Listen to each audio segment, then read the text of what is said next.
In part 2 of the introduction to Glory of the Lord, Seeing the Form, Volume 1, we start to delineate this difference between theology and philosophy. Because if we're to do theology, we have a dividing line between what would be theological and what would be philosophical. Anyone can do philosophy, because philosophy is just the activity of asking the ultimate questions about life. Philosophy existed and people were philosophizing before Jesus walked on earth, during and after. But since the revelation of Jesus Christ on earth, we now have the ability to do theology based on that revelation.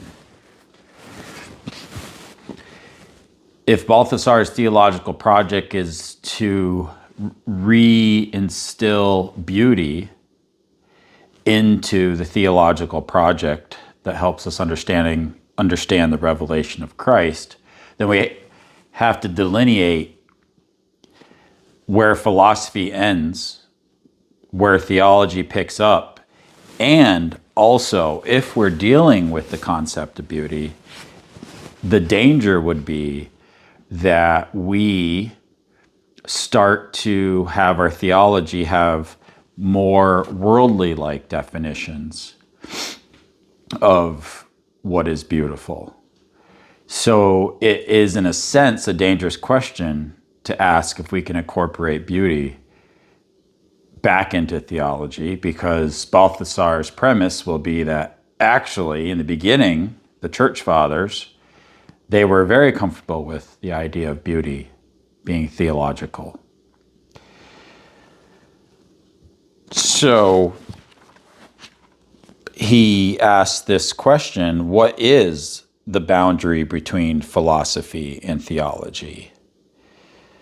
The form of the beautiful appeared to us to be so transcendent in itself that it glided with perfect continuity from the natural into the supernatural. Charis refers to the attractive charm of the beautiful, but it also means grace.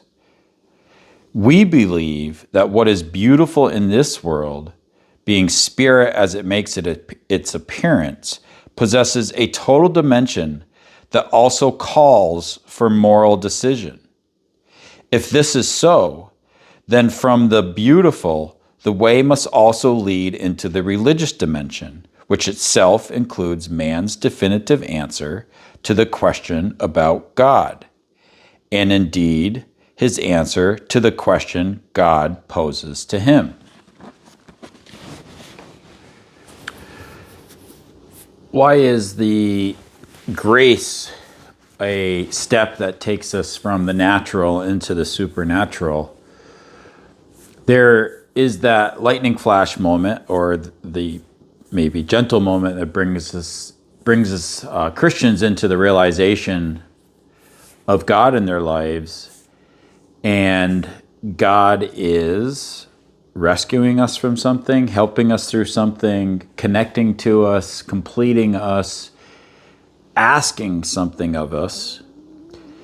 But typically this comes from a place where grace instills itself in our life, that gives us that extra boost, that extra something that takes us out of our natural circumstances and raises our mind and spirit to something greater that is a reality for Christians.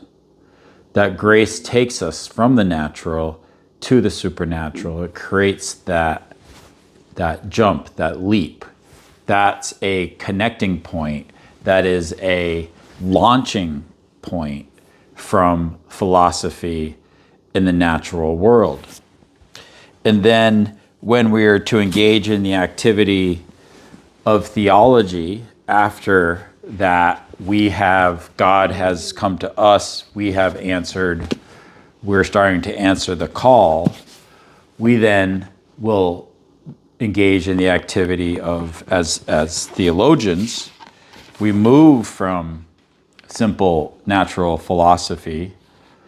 St. Paul talks about the natural laws and natural intelligence that all humanity has, but we're moving into a world of grace.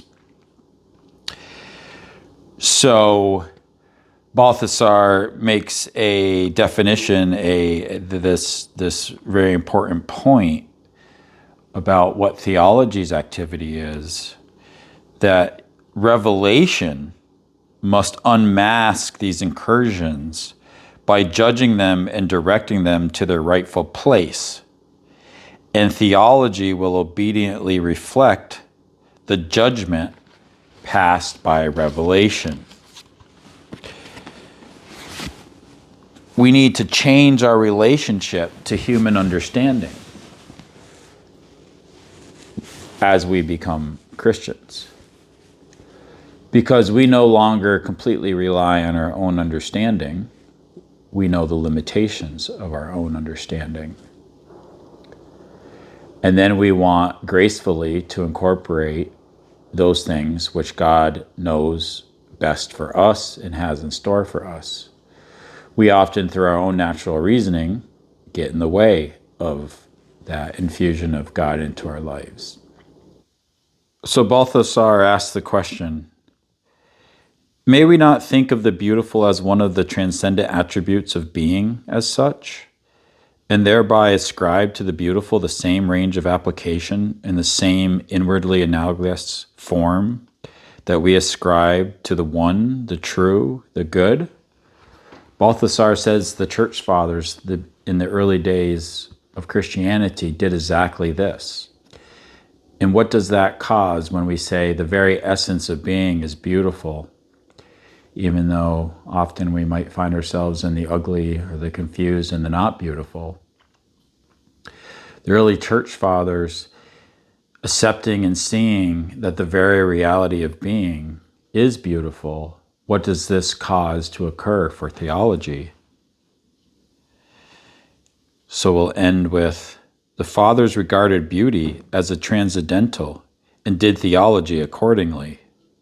This preposition left a most profound imprint on the manner and content of their theologizing, since the theology of beauty may be elaborated only in a beautiful manner. So as Christians, we can always ask ourselves, as any human has to, because the natural tendency is to tend towards beauty. What is beautiful? Why is beauty different for anyone that professes Christianity? What is deception? What seems beautiful but underneath it is ugly? These are the questions we always must ask ourselves in a theology of the beautiful, directly related to the revelation of Jesus Christ on earth, will tend to direct us and must direct us to the proper forms and places of beauty.